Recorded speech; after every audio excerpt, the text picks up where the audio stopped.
Income method, according to income method national income को calculate करना है, so it is measured in terms of payments made to the primary factors of production. पहले हम देखेंगे कि primary factors of production कितने income कमाते हैं। अभी ये फैक्टर्स ऑफ प्रोडक्शन है क्या? Land, labour, capital, entrepreneur. Land rent कितना कमाता है, लेबर वेजेस कितना कमाता है, कैपिटल ब्याज इंटरेस्ट कितना कमाता है, और एंटरप्रेन्योर प्रॉफिट कितना कमाता है।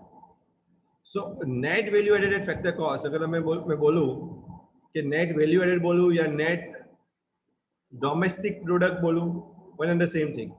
एट फैक्टर कॉस्ट यानी फैक्टर का जो कॉस्ट हुआ है उसके ऊपर, so it is equal to sum total of factor income paid out by production unit. एक प्रोडक्शन यूनिट कितना फैक्टर इनकम पे करता है वो सब मिला के बनता है। सो NDP at FC is equal to what? Sum total of factor incomes paid out by all the production units. यानी हम ये लैंड का रेंट, लेबर का वेजेस, कैपिटल का इंटरेस्ट और एंटरप्रेन्योर का प्रॉफिट, वो एक इंडस्ट्री का हम नहीं देखने वाले, हम सभी इंडस्ट्री का, right, by all the production units.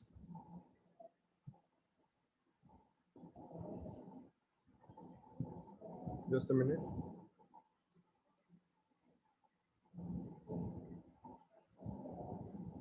एक minute.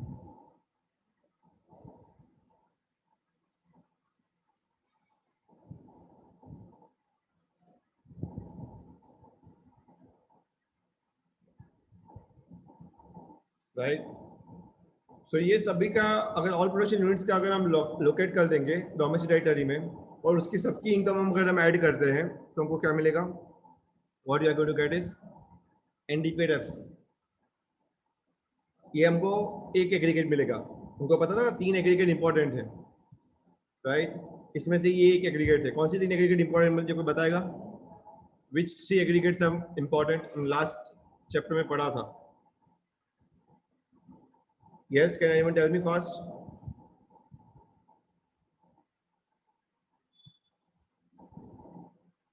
Sir, net national product, क्या? NNP, NDP, GDP. Yes, GDP, NDP, NNP. पर ऐसा नहीं बोलते, हम पूरा बोलते हैं gross domestic product at market price GDP at MP, net domestic product at factor cost NDP at FC, और तीसरा एग्रीगेट इंपॉर्टेंट है NNP at FC, net national product at market price, NNP at FC. 3 aggregate important है, right?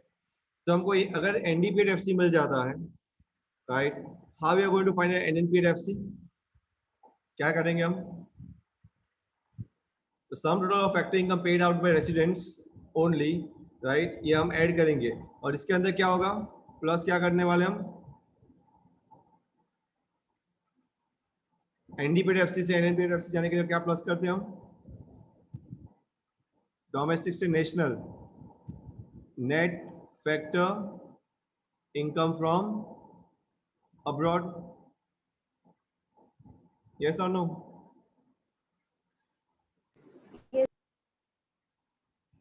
Right, so according to पॉल students के कहने के हिसाब से national income of a country can be calculated either by taking the sum of the income paid out by the producing units or by the income received by the factors। 2 तरीके हैं। या लोगों ने इनकम के लिए पैसा पे किया, किसने पे किया? प्रोडक्शन यूनिट्स ने पे किया, राइट? या तो आप ये निकाल लो जितनी भी इनकम पे की है प्रोड्यूसिंग यूनिट से।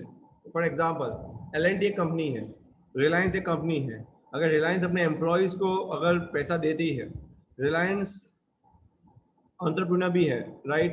इसमें मुकेश अंबानी एंटरप्रेन्योर है, तो मुकेश अंबानी को जो पैसा रिलायंस देती है, राइट, तो दैट इज कॉल्ड प्रॉफिट्स। यानी जो भी इनकम प्रोडक्शन यूनिट्स ने लैंड, लेबर, कैपिटल और एंटरप्रेन्योर को पे आउट किया वो, या फिर यही इनकम आप उल्टी तरह से देखो, दूसरी नजर से देखो, तो ये इनकम रिसीव हुई है इन लोगों के पास by the income received by the factors. या तो पेड आउट हुआ है या तो रिसीव्ड हुई है। ये दोनों में से कोई भी एक चीज अगर आप निकालोगे तो आपको इनकम निकल जाएगी। या तो इस नजर से देखो कि प्रोड्यूस यूनिट्स क्या लोगों को इनकम दे रहा है, या फिर ये नजरिए से देखो कि क्या इनकम फैक्टर से प्रोडक्शन रिसीव कर रहे हैं, पर आपको एक या दो की नहीं देखनी है, पूरे डोमेस्टिक टेरिटरी की, यानी अगर इंडिया है तो पूरी इंडिया की देखनी है। समझ में आ रहा है?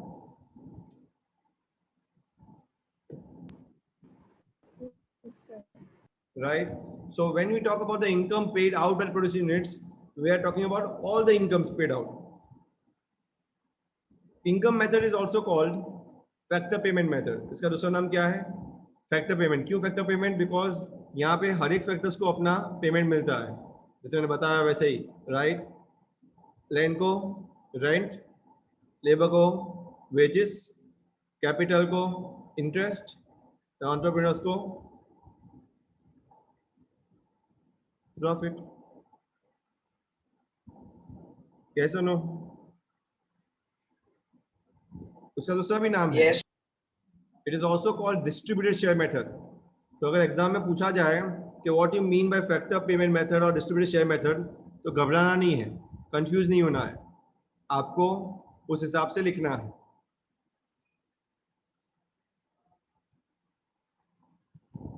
Are you getting it? Yes, sir. Okay. According to income method, national income के कुछ कंपोनेंट्स है जो कुछ फॉर्मूला में दिए गए हैं. Now this formula you need to remember very well. ये फॉर्मूला बहुत अच्छे से आपको याद रखनी है. सो नेशनल इनकम या फिर NNPFC जो बोलते हैं is equal to number 1 compensation of employees, right, plus number 2 operating surplus. Operating surplus में भी क्या है? रेंट, रॉयल्टी, इंटरेस्ट और profit. Number 3 mix income of self employed. And number 4 net factor income from abroad. अगर हम ये चार चीज को ऐड कर देंगे ना, तभी जाके हमको क्या मिलेगा? NNPFC. और इसमें से अगर मैं सिर्फ 3 चीज को ऐड करूंगा तो मुझे क्या मिलेगा? NDP मिलेगा. क्या मिलेगा? NDPFC. और ये जो चौथी चीज है ना, fourth, net factor income from abroad, if I am going to add that, अगर मैं ये ऐड करूंगा तो ही मुझे क्या मिलेगा? NNPFC. समझ में आ रहा है? So remember this formula. क्या है formula? Can you repeat? Can anyone repeat this? Repeat करो चलो.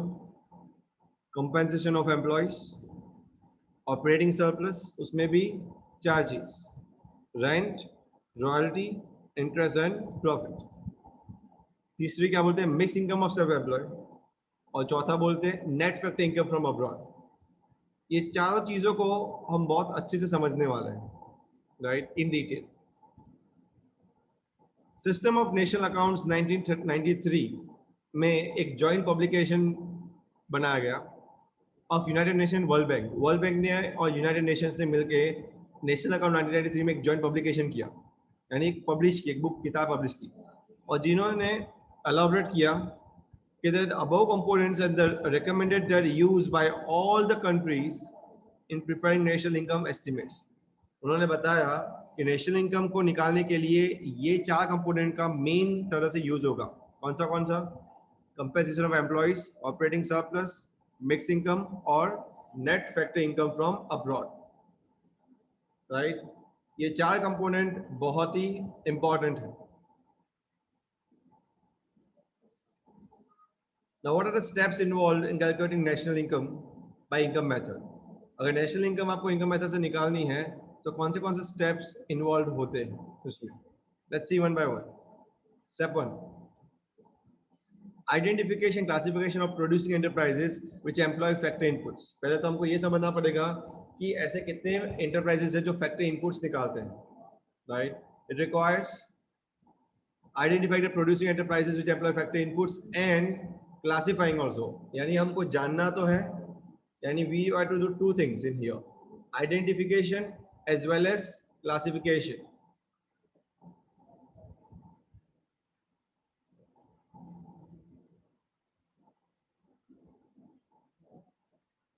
Just a minute.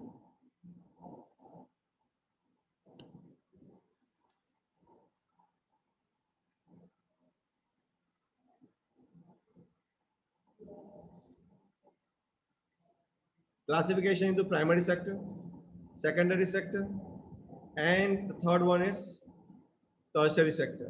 ये तीन के क्लासिफिकेशन इंपॉर्टेंट है, राइट? क्लासिफिकेशन होगा तो ये आपको समझ में आएगा, और ये तीन सेक्टर आप जानते ही हो. पहले हम आइडेंटिफाई करेंगे और उसके बाद हम क्या करेंगे, क्लासिफाई करेंगे. जस्ट अ मिनट, मार्किंग नहीं हो रहा है.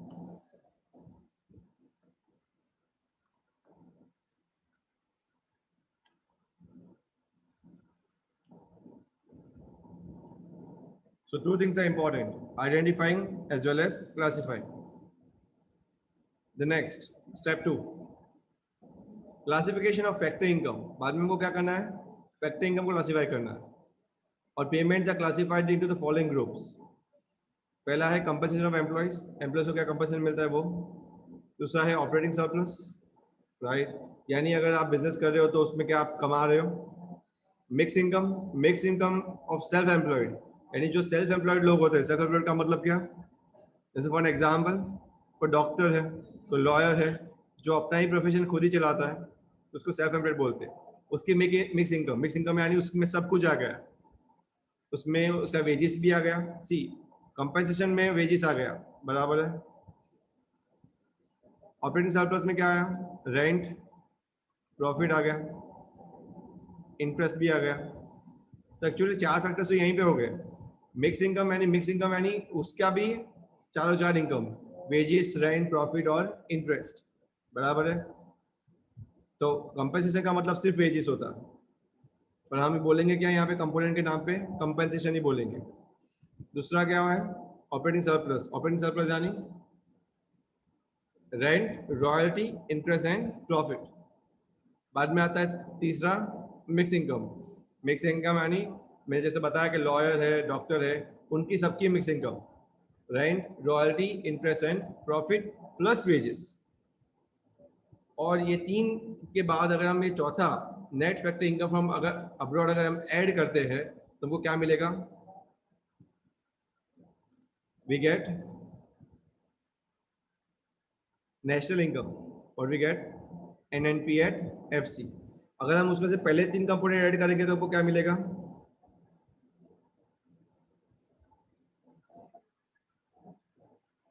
यस,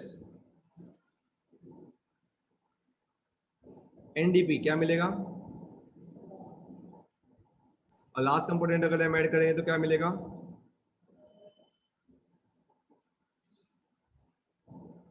समझ में आ रही है. Yes, sir. फाइन. ये पूरा डायग्राम है जिसके ऊपर से आप समझोगे कि ये सब चीज होती क्या है, right.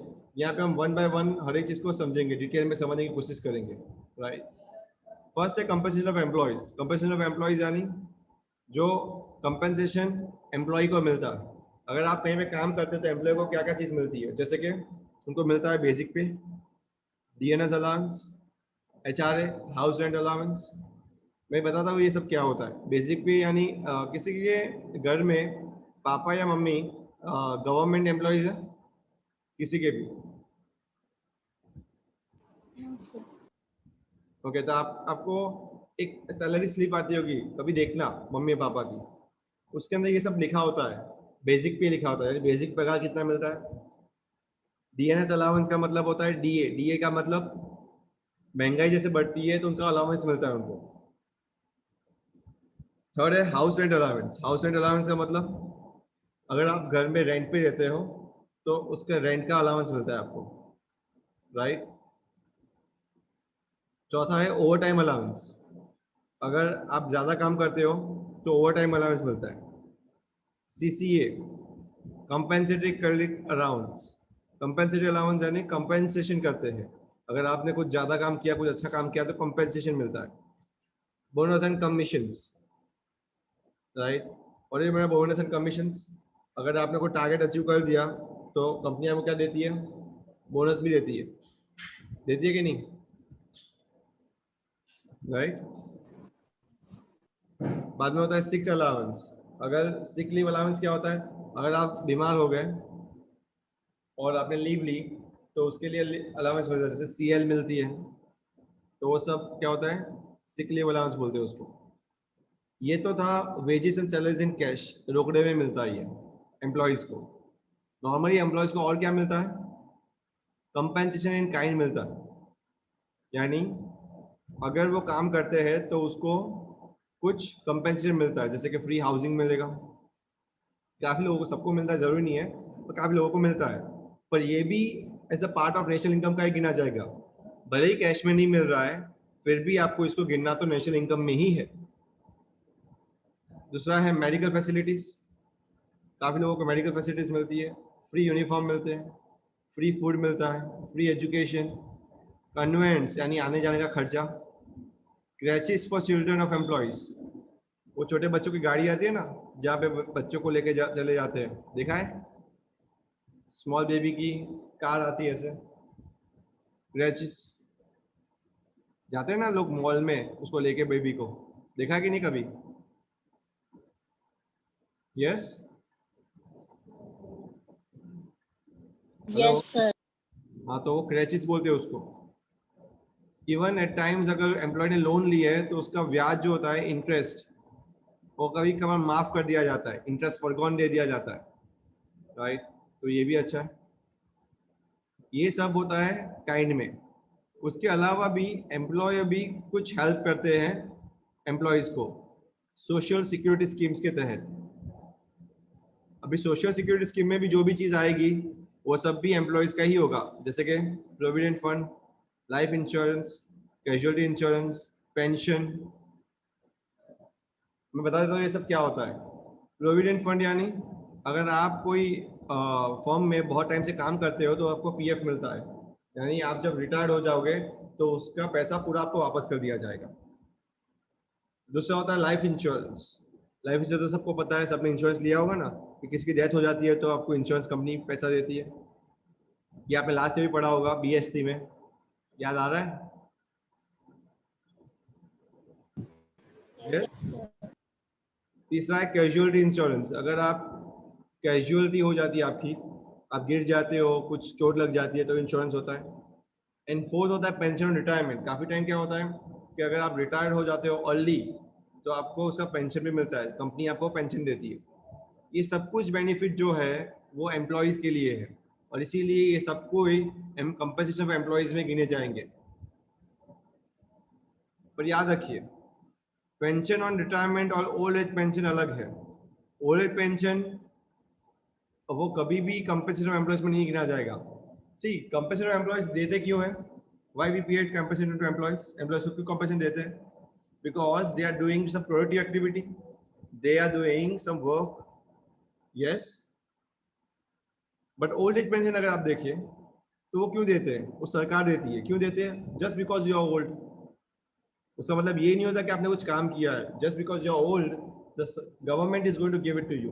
This is what we call compensation of employees. दूसरा होता है operating surplus. Operating surplus surplus में चार चीज होती है, मैंने जैसे बताया था आपको, rent, interest, royalty, and last जो है वो प्रॉफिट बोलते हैं जिसको हम, राइट? रेंट, इंटरेस्ट, रॉयल्टी तो हो गया, प्रॉफिट। अभी प्रॉफिट के तीन हिस्से हैं, डिविडेंड, कॉर्पोरेशन टैक्स और कॉर्पोरेट सेविंग्स, या उसको बोलते हैं अनडिस्ट्रीब्यूटेड प्रॉफिट्स। उसके तीन हिस्से, तीन टुकड़े हैं, राइट? यानी अगर एग्जाम में अगर आपको डिविडेंड दिया गया हो, कॉर्पोरेशन टैक्स दिया गया हो, या फिर कॉर्पोरेट सेविंग दिया गया हो, सेविंग बोलो या फिर अनडिस्ट्रीब्यूटेड प्रॉफिट बोलो या फिर रिटेन अर्निंग्स बोलो, अगर ये तीन चीज दी गई हो तो आप प्रॉफिट फाइंड कर सकते हो। Yes, you can. याद रखिए कि प्रॉफिट में से जब भी कंपनी का प्रॉफिट कमाती है तो पहले क्या करती है? वो डिविडेंड दे देती है, राइट? डिविडेंड यानी शेयर होल्डर्स को पैसा दे देती है। बाद में क्या करती है? वो टैक्स पे करती है, राइट? यानी सेकंड कंपोनेंट। और उसके बाद अगर कुछ बचता है तो थर्ड कंपोनेंट आता है, और वो क्या है?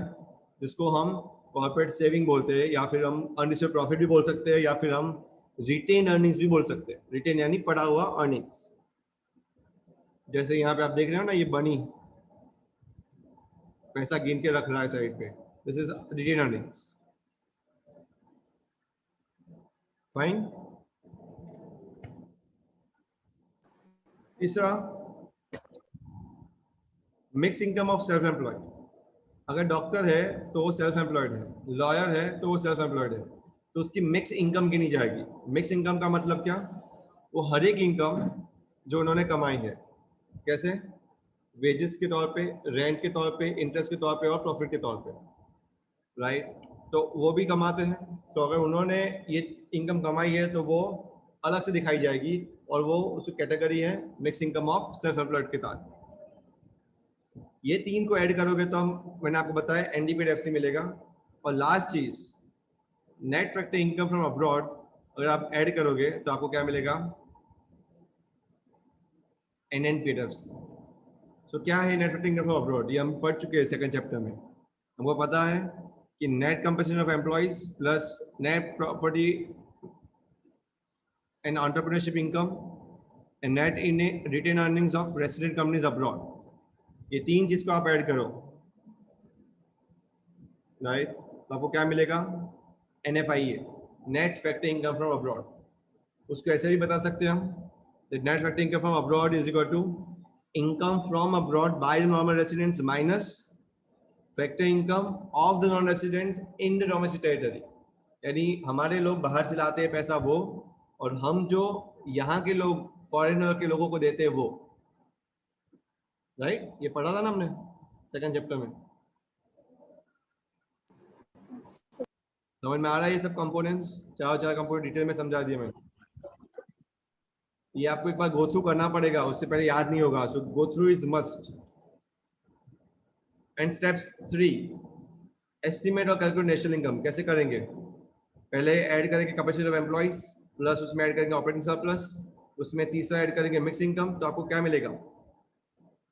Net domestic product at factor cost, यानी कि क्या मिलेगा आपको? NDP at FC.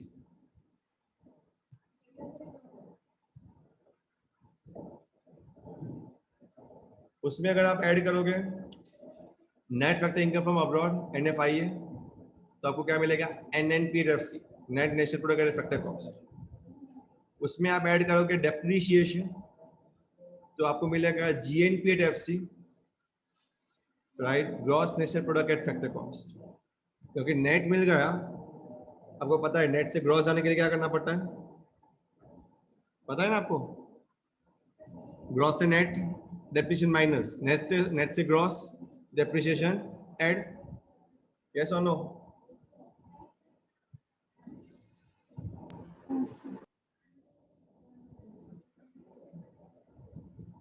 राइट? और अगर उसमें मैं नेट इनडायरेक्ट टैक्स ऐड कर दूं तो क्या मिलेगा? चलो बता दे सकते हो कोई hint? Net indirect tax add कर दूं क्या मिलेगा मुझे? यस अपूर्व, आपका माइक आवाज नहीं आ रही बराबर।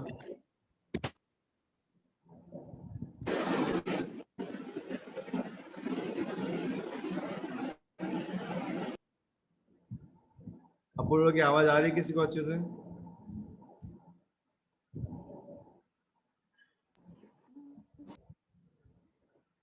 Yes, net indirect tax add कर दूंगा तो क्या मिलेगा मुझे? Gross net product at market price, क्योंकि फैक्टर कॉस्ट में से मार्केट प्राइस की तरफ जाना हो तो क्या करना पड़ेगा? नेट इनडायरेक्ट टैक्सेस को ऐड करना पड़ेगा, राइट ना?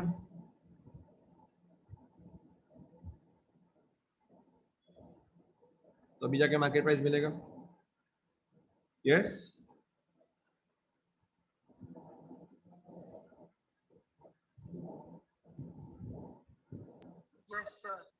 समझ में आ रहा है? ओके, ग्रॉस से नेट के लिए जाने के लिए क्या करना पड़ेगा? चलो फटाफट बोलो। If you want to go from gross to net, क्या करना पड़ेगा? Minus sir. माइनस क्या? माइनस डेबिट करना पड़ेगा। अपूर्व का आवाज कट रहा है। पूरा बराबर नहीं सुनाई दे रहा बेटा मेरे। Minus depreciation. फाइन। सो ये फ्लो चार्ट है, ये फ्लो चार्ट को अच्छे से याद रखना। ये जितना भी फ्लो चार्ट आपको दिया गया है वो अच्छे से याद रखना, जितना याद रहे उतना अच्छे से करना इसको, राइट। चलिए प्रिकॉशंस हम कल पढ़ेंगे, आज नहीं पढ़ने वाले। आज मैं यहीं पे स्टॉप कर रहा हूँ।